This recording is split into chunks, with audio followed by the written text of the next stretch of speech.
محدثاتها وكل محدثة بدعة وكل بدعة ضلالة وكل ضلالة في النار. أما بعد فأعوذ بالله السميع العليم من الشيطان الرجيم. بسم الله الرحمن الرحيم. إنما المؤمنون الذين آمنوا بالله ورسوله ثم لم يرتابوا وجاهدوا بأموالهم وأنفسهم في سبيل الله أولئك هم الصادقون. اللهم صل على محمد وعلى آل محمد كما صليت على إبراهيم وعلى آل إبراهيم إنك حميد مجيد. اللهم بارك على محمد وعلى آل محمد كما باركت على إبراهيم وعلى آل إبراهيم إنك حميد مجيد. اللہ سبحانہ و تعالی نے قرآن مجید فرقان حمید کی اس آیت کریمہ میں مومنین کی ایک صفت بیان کی ہے کہ وہ اللہ اور اس کے رسول پر ایمان رکھتے ہیں اور اس میں شک نہیں کرتے اور اپنی جانوں سے اور اپنے مالوں سے اللہ کے راستے میں جہاد کرتے ہیں۔ فرمایا یہی صادقین ہیں، یہی سچے لوگ ہیں۔ اسلام میں نماز، روزہ، حج، زکوٰۃ، دوسرے اعمال جس طرح بڑی فضیلت رکھتے ہیں، ان کا اجر ہے، گناہ معاف ہو جاتے ہیں، درجات بلند ہو جاتے ہیں۔ اسی طرح اللہ سبحانہ و تعالیٰ کے راستے میں نکلنا اور قتال کرنا یہ بھی بہت بڑا افضل عمل ہے، بلکہ رسول اللہ صلی اللہ علیہ وسلم نے اس کو اسلام کی چوٹی کہا ہے۔ نماز اللہ کے نبی کی طریقہ پہ نہیں تو قبول نہیں ہوگی، فائدہ نہیں ہوگا، چاہے وہ 40 سال کی نماز ہو، 70 سال کی ہو۔ روزہ ساری کوئی عمر رکھ لے اور نبی صلی اللہ علیہ وسلم کے طریقے سے ہٹ کے ہو، سنت کے مطابق نہ ہو، اس کا بھوکے پیاسے رہنے کا کوئی فائدہ نہیں۔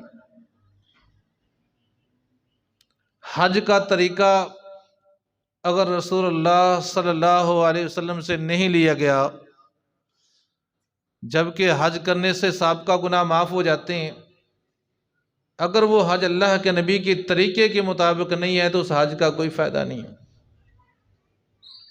اسی طرح خیرات ہے، صدقات ہیں، زکوٰۃ ہے، اگر وہ قرآن اور حدیث کے مطابق، اللہ اور اس کے رسول کے حکم کے مطابق ہے تو اس کا اجر ہے، فائدہ ہے، گناہ معاف ہو جاتے ہیں، درجات بلند ہو جاتے ہیں، بندہ جنت کا مستحق ہو جاتا ہے۔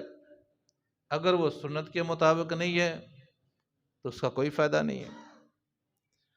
جہاد اسلام کی چوٹی ہے، بڑا سنجیدہ سینسٹیو معاملہ ہے، جتنا بڑا عمل ہے اتنا ہی اس کے اوپر اجر ہے اور اتنی ہی احتیاط ہے۔ آج اس حوالے سے میں مجاہد کی فضیلت اور اگر اس راستے میں موت آ جائے تو کیا فضیلت ہے اور اللہ کو کیسا جہاد قبول ہے، ان تین باتوں کے اوپر میں ایک ایک دو حدیث صرف بیان کروں گا، اتنا ہی وقت مجھے اجازت دے گا۔ جامع ترمذی کے حوالے سے رسول اللہ صلی اللہ علیہ وسلم صحابہ کے ساتھ ایک سفر میں، جہادی سفر ہے، جو اللہ کے نبی صلی اللہ علیہ وسلم کی عمارت میں امیر سفر اللہ کا رسول ہے۔ راستے میں جہاں سفری تنگیاں ہوئیں، مشکلات آئیں، وہاں کھانے پینے کا بھی مسئلہ پیدا ہو گیا، پانی بھی ختم ہو گیا۔ صحابہ ادھر ادھر پانی کی تلاش میں ہیں۔ اسی دوران حدیث میں آتا ہے کہ ایک صحابی ایک چھوٹے سے چشمے پہ پہنچا۔ چشمہ کتنا بڑا ہے؟ اس کو عربی میں عیونا کہہ سکتے ہیں، جیسے آنکھ ہے۔ پانی کتنا اس سے نکلتا ہے؟ جیسے آنکھ سے ایک قطرہ نکلتا ہے، ایک ایک قطرہ پانی اس سے ٹپک رہا ہے۔ پیاسا تھا، کچھ پانی جمع تھا، وہاں سے پیا۔ وہ صحابی بیان کرتے ہیں کہ پانی بڑا ٹھنڈا میٹھا پانی پینے کے بعد فرحت ملی، تھکاوٹ دور ہو گئی، بڑا خوش ہوا۔ وہاں بیٹھ کے صحابی رسول صلی اللہ علیہ وسلم سوچتے ہیں کہ میں یہی ٹھہر جاؤں، بڑا اچھا ماحول ہے، پانی بڑا اچھا ہے، ماحول سازگار ہے، رہنے کی جگہ ہے، یہاں روزے رکھوں گا، نمازیں پڑھوں گا، ذکر اذکار کروں گا، بقیہ زندگی یہاں گزر جائے گی، نہ لوگوں کے ساتھ ملنا نہ جلنا، کوئی لین دین نہیں، بھوک لگے گی یہ پانی کفایت کر جائے گا، پیاس لگے گی اس پانی سے پیاس بجھ جائے گی، یہ اللہ کی طرف سے چل رہا ہے۔ چونکہ وہ صحابی تھا، اللہ کے نبی صلی اللہ علیہ وسلم کی درسگاہ میں بیٹھا ہوا تھا، دوسرے علم میں اس نے سوچا کہ میں یہ عمل اس وقت تک نہیں کروں گا جب تک میں رسول اللہ صلی اللہ علیہ وسلم سے اس کی اجازت نہ لوں، میں اللہ کے نبی سے اس کی اجازت لے لوں۔ اب عقیدہ کیا ہے، منہج کیا ہے کہ اپنی طرف سے میں یہاں نمازیں پڑھنے کے لیے بیٹھ گیا، یہاں بیٹھ کے روزے رکھنے لگ گیا، تو نبی صلی اللہ علیہ وسلم کی اجازت کے بغیر وہ قبول نہیں ہوں گے، بیکار ہو جائیں گے۔ سبق اس کے اندر بھی کوئی عمل کتنا خوبصورت لگتا ہو، یہ لگتا ہو کہ اس سے میری زندگی سنور جائے گی، دیکھنے والوں کو اچھا لگتا ہو، کرنے والے کو اچھا لگتا ہو، ماحول بھی پرسکون ہو، لیکن اس کے پیچھے قرآن اور حدیث کی دلیل نہیں ہے تو وہ عمل بیکار ہے۔ یہ صحابہ کا منہج ہے۔ اب وہ صحابی آیا ہے رسول اللہ صلی اللہ علیہ وسلم کے پاس اور آ کے عرض کی، اللہ کے نبی ایک چشمہ ہے، بڑا میٹھا پانی ہے، میری تھکاوٹ دور ہو گئی پانی پینے سے، میرا وہاں دل لگ گیا، میں چاہتا ہوں کہ اس قتال کے بعد، اس لڑائی کے بعد واپس نہ جاؤں مدینے اور اس جگہ پہ ٹھہر کے بقیہ زندگی گزار لوں، یا نمازیں پڑھوں، روزے رکھوں، اللہ کا ذکر کروں، اللہ کو خوش کروں، اور آپ سے اجازت چاہتا ہوں۔ رسول اللہ صلی اللہ علیہ وسلم نے فرمایا لا تفعل، ایسا نہ کر،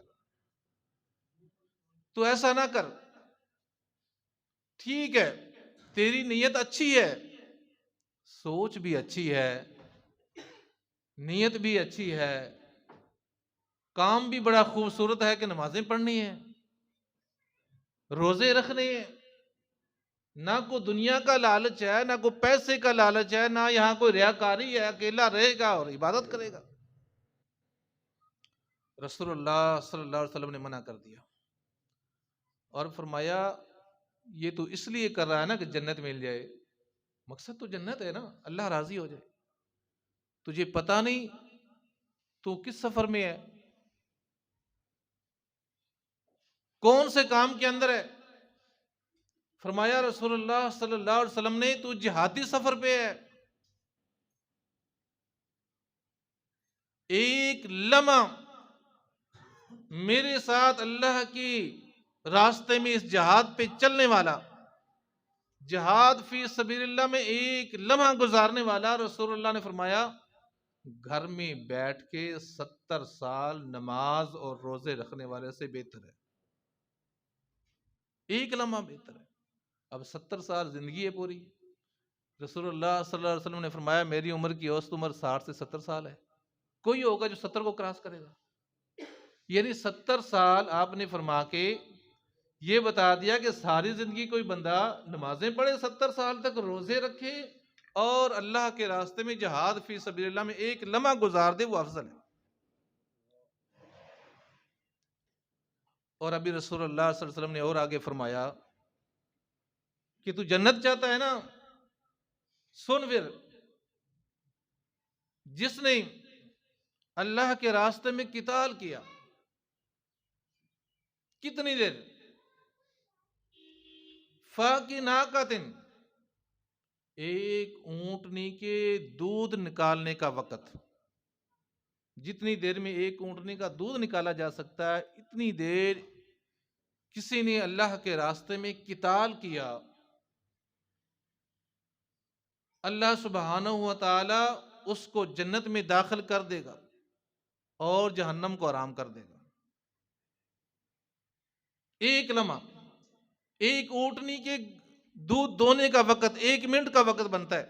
اس پہ ایک شیخ صاحب فرماتے ہیں کہ میں عمرے پہ جب گیا نا تو میرے سامنے ایک حدیث تھی، تو میں اس کے وقت کا تعین نہیں کر سکتا تھا، ابھی یہ کتنا وقت ہو سکتا ہے اونٹنی کا دودھ نکالنا، 1 منٹ کہیں، 5 منٹ کہیں، 10 منٹ کہیں، وقت تو تھوڑا ہی ہے، لیکن ایگزیکٹ پتا چلے کتنا ہوتا ہے۔ اور عربی دودھ نکالے، عرب کی اونٹنی ہو تو اس کو ٹائم کو دیکھیں۔ وہ کہتے ہیں میں گیا عمرے پہ تو مجھے یہ حدیث میرے سامنے تھی، میں قبیلہ بنو سعد وہاں ہے، کوئی بھائی گیا ہو تو وہاں اونٹنیاں پالتے ہیں، دودھ سیل کرتے ہیں، جیسے جانوروں کے ہمارے ہاں بھی کسی کسی علاقے میں باڑے ہوتے ہیں، لاہور میں بھی ہیں، کراچی میں سے، تو اس قبیلے کے لوگ اونٹنیاں پالتے ہیں اور دودھ سیل کرتے ہیں۔ وہ کہتے ہیں میں چند دوستوں کے پاس وہاں پہنچا اس قبیلہ بنی سعد میں، وہاں ہم نے اس کو کہا کہ دودھ چاہیے۔ اب اس نے ایک تازہ اونٹنی، چھوٹا سا اس کا بچہ ہے، وہ اٹھائی اور پوچھا کہ آپ کو کتنا دودھ چاہیے؟ جتنا چاہیے وہ تازہ نکال کے دے دیتے ہیں۔ کہنے لگا ہم نے کہا کہ جتنا اس اونٹنی کا دودھ ہمیں وہ سارا چاہیے، سارا اس ایک اونٹنی کا سارا دودھ نکال کے دے دیں۔ اب حدیث کے اوپر وہ وقت دیکھنا تھا اور دودھ کی بھی ضرورت پوری ہو جانی تھی۔ کہتے ہیں کہ اس عربی نے اونٹنی کا دودھ برتن اٹھایا اور نکالنا جب شروع کیا تو ٹائم دیکھ لیا، 1 منٹ میں چند سیکنڈ رہتے تھے، اس نے سارا دودھ نکال کے ہمارے والے کر دیا۔ 1 منٹ، 1 منٹ میں اس نے دودھ نکال دیا۔ چلو وہ ایکسپرٹ ہوگا، 2 منٹ لگا لیں۔ اتنی دیر اللہ کے راستے میں قتال کرنے والا، اللہ اس کو جنت میں داخل کر دے گا، اس کے گناہوں کو معاف کر دے گا۔ یہی الفاظ رسول اللہ صلی اللہ علیہ وسلم نے ایک اور موقع پہ ارشاد فرمائے۔ آپ بیٹھے ہیں، ایک سائل آیا ہے، اس نے آگے کہا اللہ کے نبی صلی اللہ علیہ وسلم میرے قبیلے کا فلاں آدمی فوت ہو گیا ہے، اس کے گھر والوں کی خواہش ہے کہ آپ اس کا جنازہ پڑھائیں۔ حضرت عمر رضی اللہ تعالیٰ عنہ بھی وہاں تشریف فرمائے۔ جب اس آدمی کا نام لیا تو حضرت عمر فرمانے لگے اللہ کے نبی صلی اللہ علیہ وسلم آپ ہرگز اس کا جنازہ نہ پڑھائیں، انہو کان فاجرا، وہ گناہ گار تھا، کسی اور کی ڈیوٹی لگا دیں، وہ جنازہ پڑھا دے، آپ اس کا جنازہ نہ پڑھائیں۔ حضرت عمر کو پتا ہوگا کہ اس کے اعمال کا کچھ کوتاہیاں ہوں گی، انسان سے ہو جاتی ہیں، روکا نبی صلی اللہ علیہ وسلم کو کہ آپ نہ پڑھائیں، خود نہ پڑھائیں، کسی اور کو بھیج دیں۔ وہ اتنا نیک نہیں تھا، انہو فاجر کے لفظ بول رہے ہیں اس کے اوپر حدیث میں۔ جو پیغام لے کے آنے والا اس نے عرض کیا اللہ کے نبی میں اس کی وکالت تو نہیں کرتا، میں اس کی وکالت تو نہیں کرتا کہ وہ نیک تھا یا برا تھا، مجھے تو نہیں پتا، مجھے اس کی ایک نیکی کا پتہ ہے، وہ میں بتا دیتا ہوں۔ رسول اللہ صلی اللہ علیہ وسلم نے فرمایا بتاؤ۔ وہ آنے والا کہنے لگا اللہ کے نبی صلی اللہ علیہ وسلم فلاں غزوہ میں آپ کی امارت میں ہم جہاد پہ نکلے، راستے میں رات آگی پڑاؤ کیا، دشمن قریب تھا، رات کو حملے کا خطرہ تھا، تھکے ہوئے تھے سارے. آپ صلی اللہ علیہ وسلم نے سب کو فرمایا تھا کہ سارے جاگے گئے نا تو صبح جہاد کرنا، لڑائی کرنا مشکل ہو جائے گی.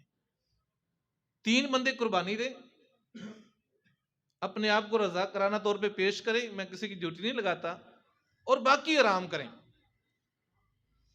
اس اطلاع دینے والے نے کہا اللہ کے نبی صلی اللہ علیہ وسلم میں اس غزوے میں موجود تھا، میں اس جنگ میں تھا، اور یہ مرنے والا بھی اس وقت اس لشکر میں موجود تھا. جو 3 آدمی کھڑے ہوئے تھے نا رضا کرانہ طور پہ رات کو پہرا دینے کے لیے، ان تینوں میں سے ایک یہ تھا. اس نے اس رات، باقی مجھے نیکیوں کا نہیں پتا اس کی نیکیاں کتنی ہے، یہ ہے یا نہیں ہے، مجھے اس بات کا پتا ہے کہ اس رات اس نے پہرا دیا ہے مجاہدین کا. رسول اللہ صلی اللہ علیہ وسلم نے فرمایا عمر میں اس کا جنازہ ضرور پڑھاؤں گا. آپ گئے، تشریف لے گئے، جنازہ پڑھایا. صرف جنازہ نہیں پڑھایا، قبر پہ بھی گئے. بعض اوقات ہوتے ہیں نا لوگ آتے ہیں جنازہ پڑھا چلے گئے، جو زیادہ قریبی ہوتے ہیں وہ دفنانے جاتے ہیں. تو رسول اللہ صلی اللہ علیہ وسلم قبر پہ گئے، قبر بنی، مٹی ڈالی، کھڑے ہو کے دعا کی. اس کے بعد آپ نے فرمایا قبر والے لوگ تو تیری برائی بیان کرتے ہیں، لوگ تیری برائی بیان کرتے ہیں کہ یہ فاجر تھا، اور حضرت عمر دیکھ رہے ہیں جنہوں نے کہا تھا میں محمد تیری تعریف کرتا ہوں. حضرت عمر نے دیکھا رسول اللہ کی طرف، اور رسول اللہ صلی اللہ علیہ وسلم نے حضرت عمر کی طرف دیکھا تو فرمایا عمر تجھے پتا نہیں، عمر تمہیں پتا نہیں اس بات کا کہ جس نے اللہ کے راستے میں قتال اتنی دیر کیا کہ اونٹنی کا دودھ نکال لیں، اللہ نے اس کے اوپر جنت واجب کر دی ہے، یہ تو ساری رات کھڑا رہا پیرے پہ. اللہ اکبر. یہ تو ہے فضیلت اس کام کی. اور جس کو اس کی مزید فضیلت بیان کروں، ایک اور حدیث تو اسی پہ ہو جائے گی، میں تینوں پوائنٹ رکھنا چاہتا ہوں. اگر اس راستے میں موت آ جائے، موت آ گئی تو پھر کیا ملے گا؟ اللہ اکبر. پھر کیا انعام ہے؟ جامع ترمذی کے حوالے سے ہی احد کا میدان ہے، رسول اللہ صلی اللہ علیہ وسلم کو پتا چلا کہ عبداللہ شہید ہو گئے ہیں. حضرت جابر کے والد صاحب، آپ وہاں جا رہے ہیں ان کی میت کی طرف، پہنچے تو دیکھا کہ کچھ عورتوں کے رونے کی آواز آ رہی ہے. پوچھا کون رو رہا ہے؟ بتایا کہ اللہ کے نبی صلی اللہ علیہ وسلم، ایک ان کی بہن رو رہی ہیں، حضرت جابر کی پھوپھی رو رہی ہیں، اور دوسری ان کی بیٹیاں رو رہی ہیں، حضرت عبداللہ کی اور حضرت جابر کی بہنیں رو رہی ہیں. رسول اللہ صلی اللہ علیہ وسلم نے فرمایا جابر جاؤ عورتوں کو روکو، منع کرو، میرا پیغام دو.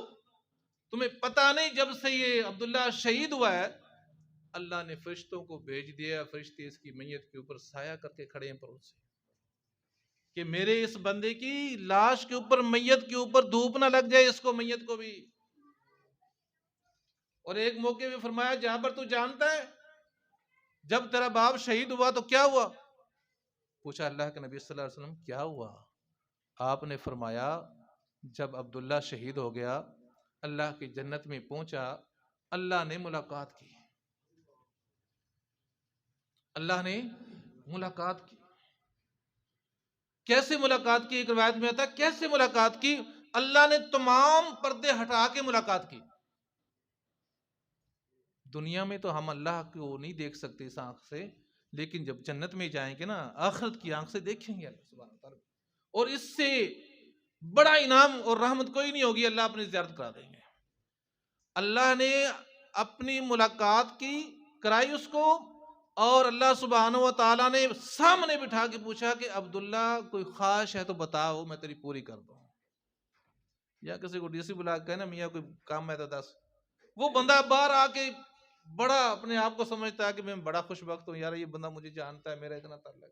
یا اللہ سبحانہ و تعالیٰ خالق کائنات سامنے بٹھا کے عبداللہ سے پوچھ رہے ہیں، حدیث رسول ہے کہ عبداللہ کوئی خواہش ہے تو بتا میں وہ پوری کر دوں. اب جو جنت میں چلا گیا اس کی کیا خواہش ہے؟ ہر بندے کی خواہش ہے نا کہ میں نیک اعمال کر لوں، حج کر لوں، عمرہ کر لوں، نمازیں پڑھ لوں، اللہ کو یاد کر لوں، لوگوں کی برائیاں نہ کروں، لوگوں کو معاف کر دوں، اللہ مجھے معاف کر دے، اللہ مجھے جنت دے دے۔ اب جنتی سے پوچھ رہے ہیں اللہ۔ اور کچھ لوگوں کا عقیدہ، ہمارے یہاں بھائیوں کا یہ بھی ہے کہ نہیں وہ روح جنت میں نہیں رہتی، وہ دنیا میں آ جاتی ہے، وہ آ کے منڈیرے پہ جمعرات کو بیٹھتی ہے کہ یہاں کو روٹی دو۔ نہیں بھائی، وہ جنت کی نعمتیں چھوڑ کے آتا ہے یہاں پہ۔ جس کو جنت مل جائے وہ نعمتیں چھوڑ کے کو دنیا میں آتا ہے، اور جس کو جہنم ملے اس کو نکلنے کوئی دیتا ہے جہنم سے؟ یہاں دنیا کی قید سے رہائی نہیں ملتی۔ کوئی سینٹرل جیل میں چلا جائے نا تو ملاقات بھی بڑی مشکل سے ہوتی ہے، کوئی جانے دیتا ہے؟ ضمانت نہیں ہوتی۔ تو وہاں جہنم میں چلا گیا، فرشتے نکلنے دیں گے، جاؤ دنیا میں سیر کر کے آؤ۔ اور جس کو جنت مل گئی وہ دال دلیا کھانے آئے گا یہاں۔ اللہ اکبر۔ رسول اللہ فرماتے ہیں، اللہ نے پوچھا عبداللہ کیا چاہیے، کوئی خواہش ہے، کوئی تمنا ہے، مانگ۔ فرمایا رسول اللہ نے، جابر تیرے والد نے کہا اللہ ایک خواہش ہے، ایک خواہش ہے۔ پوچھا کیا؟ کہ اللہ مجھے دنیا میں دوبارہ بھیج دے۔ کیا کرے گا؟ جاؤں گا اور تیرے راستے میں لڑوں گا اور دوبارہ شہید ہوں گا۔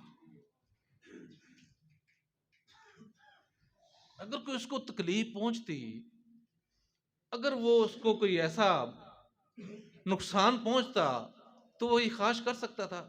یعنی اس راستے میں اگر موت آ جائے تو وہ بھی ایسی لذیذ ہے کہ بندہ جنت میں جانے کے بعد اس کی خواہش کرتا ہے۔ یہ ایسا راستہ ہے۔ اب اس کے اوپر شہادت پہ دوسری حدیث میں نہیں سناؤں گا، میرے ذہن میں ہے حضرت جعفر کی، لیکن میں اب ایک اور حدیث سنانا چاہتا ہوں کہ جہاد کے اندر اخلاص کتنا ہو۔ چوٹی ہے اسلام کی، اجر بہت ہے، ایک لمحے کا اجر 70 سال کی عبادت ہے، ایک منٹ اونٹنی کا دودھ دونا اس کا اجر، جنت واجب ہے۔ موت آ جائے اللہ سے ملاقات ہے، بغیر حساب کتاب کے جنت سیدھی ہے۔ لیکن اس راستے میں محتاط کتنا ہونا ہے؟ جہاد کیسے؟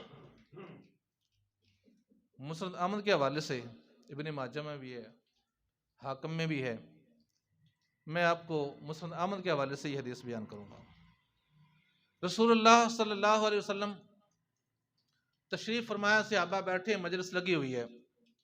حدیث میں آتا ہے کہ آنے والا آیا اور آ کے جہاں جگہ ملی وہیں بیٹھ گیا۔ یہ اللہ کے نبی کی مجلس کی آداب تھے کہ وہ لوگوں کو پھلانگ کے آگے نہیں جاتا تھا، جہاں جگہ ہوتی وہاں بیٹھتے تھے۔ اللہ کے نبی خود بھی تشریف لاتے، صحابہ بیٹھے ہوتے، تو یہ مجلس کا ادب تھا، آپ کا یہ اصول تھا اور طریقہ بتایا ہوا تھا۔ صحابہ کھڑے نہیں ہوتے تھے، جس طرف سے آپ آتے اسی طرف بیٹھ جاتے اور صحابہ اسی طرف منہ کر لیتے۔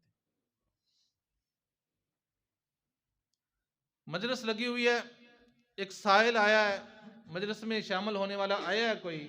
اب حدیث میں یہ نہیں پتا کہ وہ دیہاتی ہے، شہری ہے، کس شہر سے آیا ہے، یہ وضاحت نہیں ہے۔ جہاں جگہ ملی ہے بیٹھ گیا ہے، لیکن پوری حدیث پڑھنے سے معلوم ہوتا ہے کہ وہ دور بیٹھا ہے، مجلس بڑی ہے، اس کو پیچھے جگہ ملی ہے دور۔ نبی صلی اللہ علیہ وسلم نے واضح نصیحت فرمائی، جب فارغ ہوئے تو وہ شخص کھڑا ہوا، اس نے کہا اللہ کے نبی صلی اللہ علیہ وسلم میرا ایک سوال ہے، ایک بات پوچھنا چاہتا ہوں۔ آپ نے فرمایا پوچھیے۔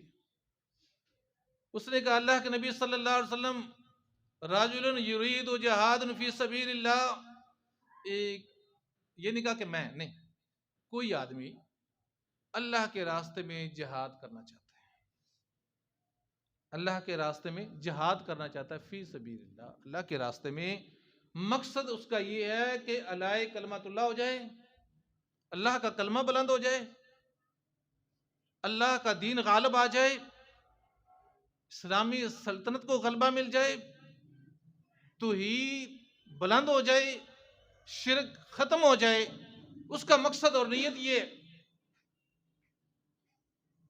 اور ضمناً یہ اس کا مقصد اصل ہے، ضمناً اللہ کے نبی ضمناً اس کا ایک اور بھی مقصد ہے، ضمناً ہے، یعنی وہ اصل مقصد نہیں ہے، اصل سے ہٹ کے ضمناً ایک بات آ جاتی ہے۔ کوئی بندہ کسی سے ملنے جاتا ہے نا، کسی کی بیمار پرسی کرنے، تو وہ کہتا ہے میں آپ کی بیمار پرسی کرنے آیا ہوں. چلو آیا ہوں تو یار یہ ایک بات پوچھنی تھی، یہ بھی پوچھ لیتا ہوں. لیکن وہ بات پوچھنے نہیں جاتا، وہ جاتا اس کی تیمارداری کے لیے.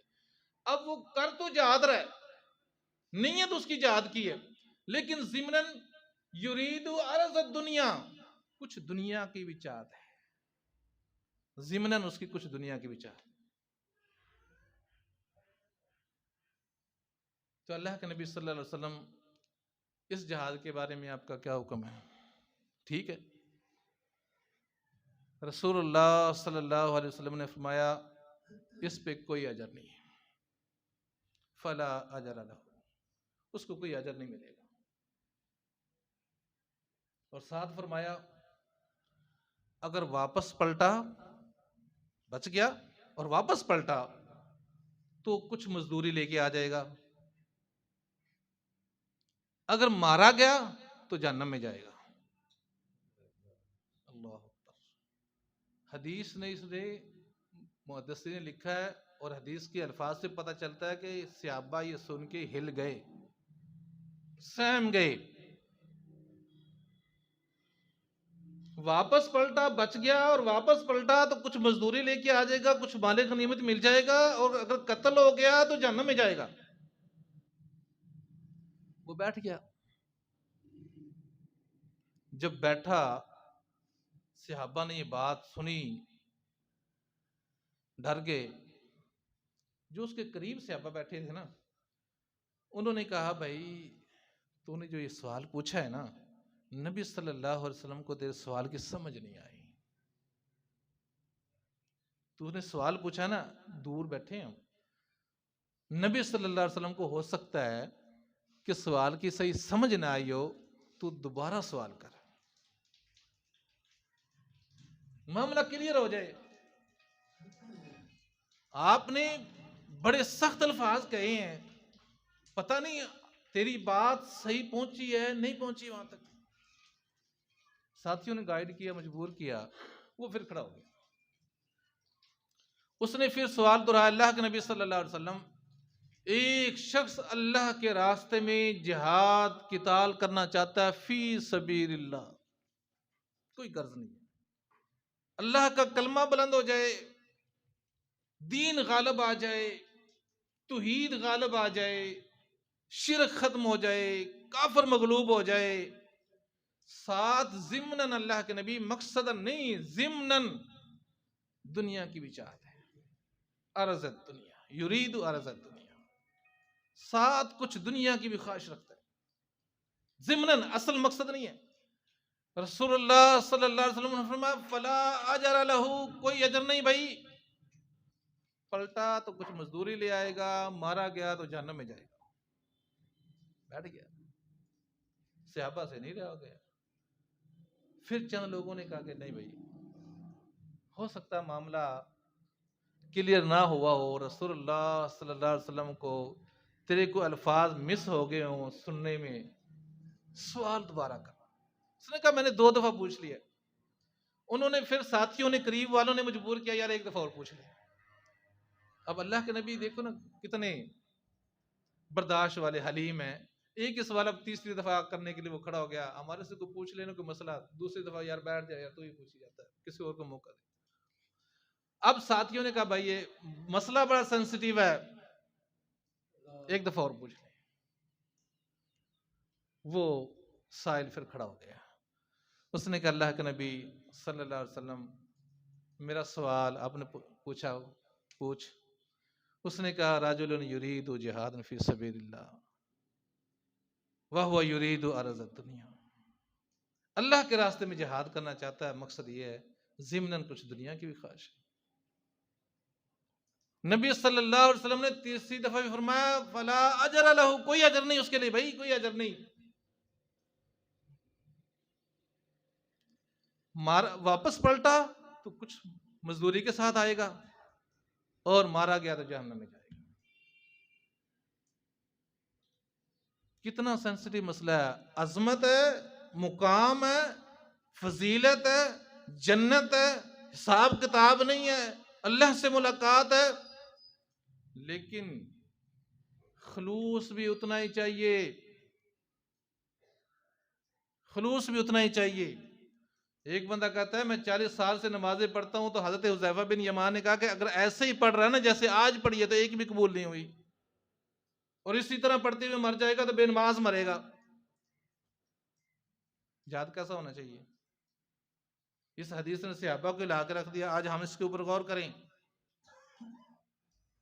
جس بندے کی خواہش مال ہو، شہرت ہو، اس کے پیچھے دوسرا فرسٹ نہیں، سیکنڈ مقصد، تھرڈ ضمناً الفاظ لے لیں، مقصد سیاست ہو،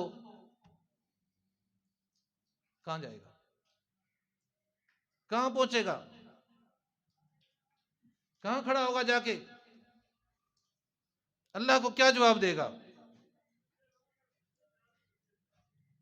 اللہ سبحانہ و تعالیٰ سے دعا ہے، میں اس کے اوپر تفسیر نہیں کرتا، پھر کبھی وقت ملا تو، ٹائم ہو گیا، اللہ سے دعا ہے کہ اللہ ہمیں یہ کام جہاد کرنے کی توفیق دے، خالص نیت، دنیا سے ہٹ کے، دنیا کی نمائش، دنیا کا حصول، یہ اللہ ہمارے دلوں سے نکال دے۔ دنیا کی پبلسٹی، ریاکاری، فوٹو سیشن، بینر، اشتہار، اگر یہ چیزیں آ گئی تو اسی ضمن میں آ جائے گا، اللہ اس سے بچا لے۔ وما علینا الا البلاغ۔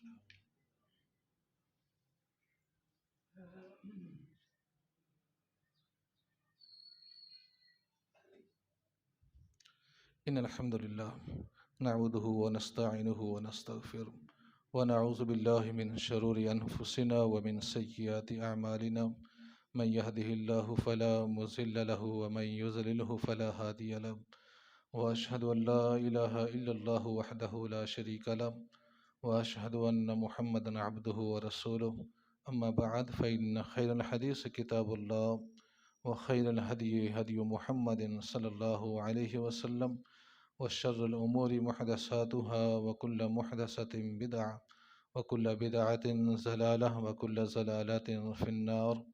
اما بعد فاعوذ باللہ السمیع العلیم من الشیطان الرجیم، بسم اللہ الرحمن الرحیم، یا ایہا الذین آمنوا اتقوا اللہ حق تقاتہ ولا تموتن الا وانتم مسلمون، یا ایہا الذین آمنوا اتقوا اللہ وقولوا قولا سدیدا یصلح لکم اعمالکم ویغفر لکم ذنوبکم، ومن یطع اللہ ورسولہ فقد فاز فوزا عظیما۔ سبحان ربک رب العزة عما یصفون، وسلام علی المرسلین، والحمد للہ رب العالمین۔